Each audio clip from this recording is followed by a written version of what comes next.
오늘은 수학 38쪽에서 39쪽입니다.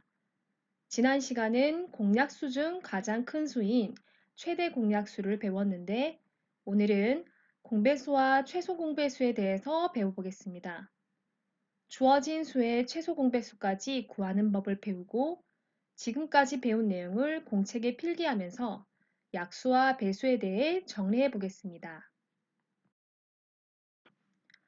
수학 38쪽입니다. 준기는 노란색과 빨간색 나무도막을, 지혜는 녹색과 빨간색 나무도막을 놓았습니다. 여러분도 그림을 보면서 빨간색 나무도막이 나란히 놓여서 만나는 곳은 어디인지, 준기와 지혜가 어떠한 규칙으로 나무도막을 놓았는지 살펴보기 바랍니다. 자, 두 사람이 놓은 빨간색 나무도막이 만나는 곳은 몇 번째인가요? 네, 바로 6번째와 12번째가 됩니다. 자, 준기와 지혜가 어떤 규칙으로 나무도막을 놓았는지 한번 살펴봤습니까? 준기는 노란색을 놓고 빨간색을 놓았죠. 그래서 노란색, 빨간색 두 개를 반복해서 놓았고, 지혜는 녹색, 녹색, 빨간색 이렇게 세 개를 반복해서 놓았습니다. 자, 이렇게 보니까 준기는 두 번째, 네 번째, 여섯 번째, 여덟 번째, 열 번째 이렇게 2의 배수마다 빨간색이고 지혜는 세 번째, 여섯 번째, 아홉 번째, 12번째 이렇게 3의 배수마다 빨간색이 놓이게 되지요. 자, 이렇게 두 사람이 놓은 빨간색 나무도막의 위치를 숫자로 한번 살펴보겠습니다.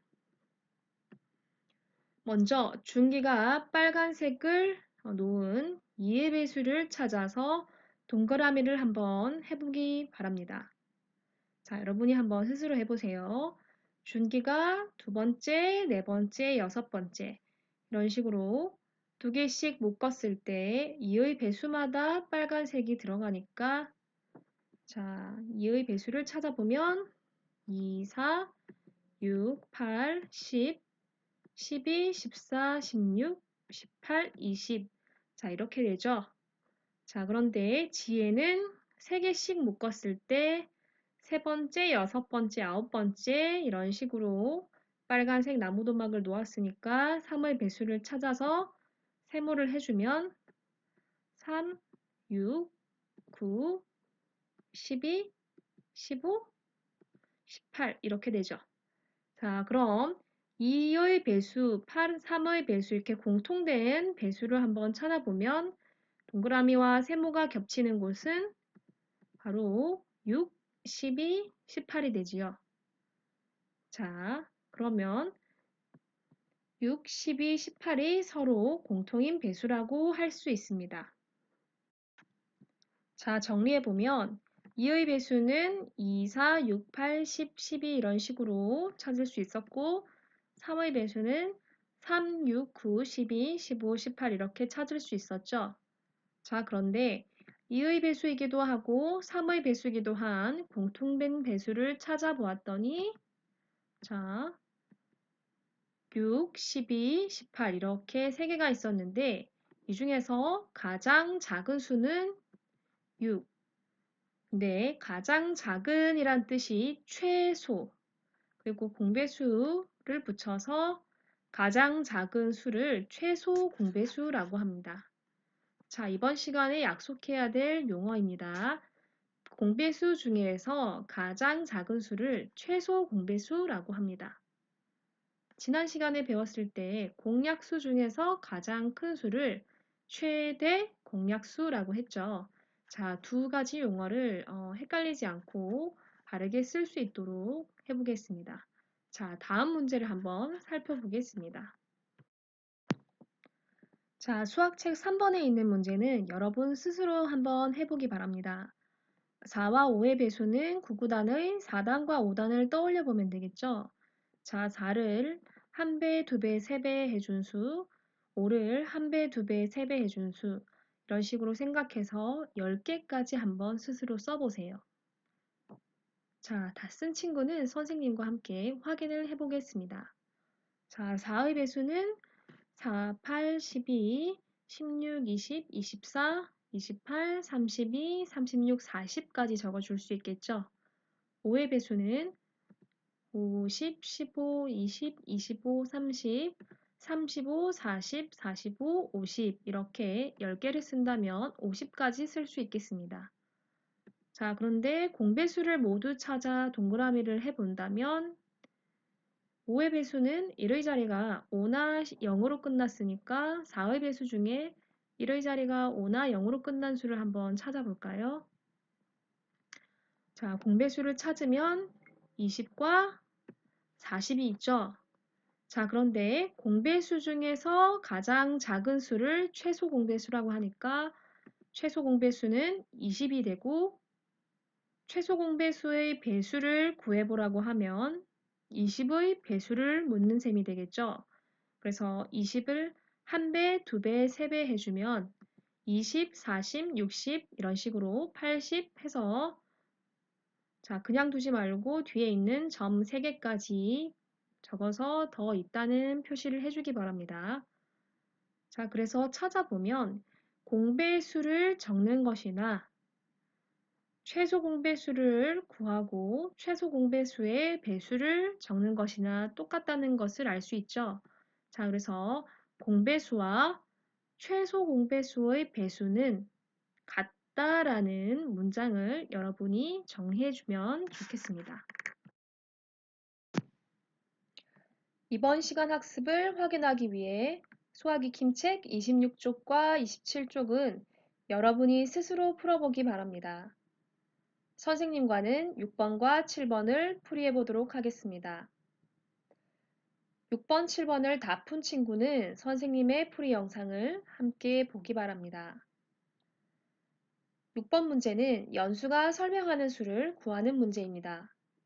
이 수는 6과 10의 공배수이다 라고 했는데 약수는 정해진 개수가 있지만 공배수는 매우 많죠.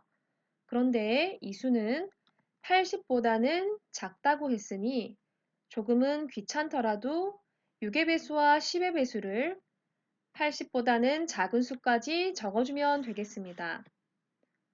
자, 6의 배수와 10의 배수를 80보다 작은 수까지 모두 적어주면 6은 78까지, 10은 70까지 적어줄 수 있겠죠? 자, 이렇게 살펴봤더니 6과 10의 공배수가 이렇게 30과 60이 있었습니다. 그렇다면 오늘 배운 6과 10의 공배수는 30과 60이다 라고 정리를 할 수 있을 거고 6과 10의 최소 공배수는 가장 작은 공배수이니까 30이라고 할 수 있겠죠. 그런데 답은 30이 아니고 연수가 50보다는 크고 80보다는 작은 수라고 했으니 답은 60이 되겠습니다. 7번 문제입니다. 여러분도 369 게임을 한 적 있죠? 369 차례에 숫자 대신 손뼉을 치듯이 지혜도 숫자 말하기 놀이를 하면서 6의 배수에는 손뼉을, 9의 배수에는 말 대신 제자리 뛰기를 하는 규칙으로 놀이를 했습니다. 자, 그렇다면 손뼉도 치고 동시에 제자리 뛰기를 하려면 결국에는 6의 배수이기도 하고 9의 배수이기도 한 6과 9의 공배수를 구해야겠죠. 자, 6의 배수와 9의 배수를 적는데 제가 50가지의 수를 말했다고 했으니까 6부터 48까지, 9부터 45까지를 배수를 정리하면 되겠습니다. 자, 그런데 문제는 처음으로 손뼉을 치면서 동시에 제자리 뛰기를 해야 하는 수는 결국 6과 9의 최소 공배수를 구하면 되겠죠. 그래서 첫 번째 문제에 대한 대답은 18이 되겠습니다. 그런데 손뼉을 치면서 동시에 제자리 뛰기를 해야 하는 수를 모두 찾으라는 말은 6과 9의 공배수를 적으면 되겠죠. 그래서 답은 18과 36 이렇게 두 가지 경우가 되겠습니다. 자, 지금까지 약수와 배수에 대해서 배웠습니다. 학습한 내용을 정리하면서 무엇이 부족하고 복습을 더 해야 하는지 살펴보기 바랍니다. 12와 16의 최대 공약수를 구하고 3과 4의 최소 공배수도 구해보세요. 선생님의 풀이와 비교하면서 스스로 말로 설명하는 것이 조금 부족한 것들은 익숙해질 때까지 수학책과 수학익힘책에서 풀었던 문제를 한 번 더 연습장에 풀어보며 복습하도록 합니다. 자, 12의 약수와 16의 약수를 한번 써볼까요? 자, 12의 약수는 1과 12, 2와 6, 3과 4 이렇게 정리할 수 있죠.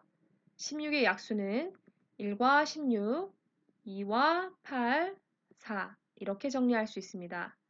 그럼 12와 16의 공통된 약수, 공약수는 1과 2와 4 이렇게 세 개를 적어주면 되고 이 중에서 가장 큰 공약수는 4. 근데 최대 공약수 4의 약수도 1, 2, 4니까 한 문장을 조금 더 적겠습니다. 어떤 수의 최대 공약수의 약수는 지금 구했듯이 4의 약수는 1, 2, 4였죠? 즉, 공약수와 같다. 이 문장을 한 번 더 적어주기 바랍니다. 자, 그럼 배수로 넘어가서 배수는 정해진 개수가 없으니까 5개 정도만 적어보도록 하겠습니다. 자, 마찬가지로 4의 배수도 20까지 적어줄 수 있겠죠? 자, 3과 4의 최소 공배수를 구했더니 자, 위에 적었던 문장과 마찬가지로 어떤 수의 최소 공배수를 구하고 그 최소 공배수의 배수가 바로 3과 4의 공배수와 같죠.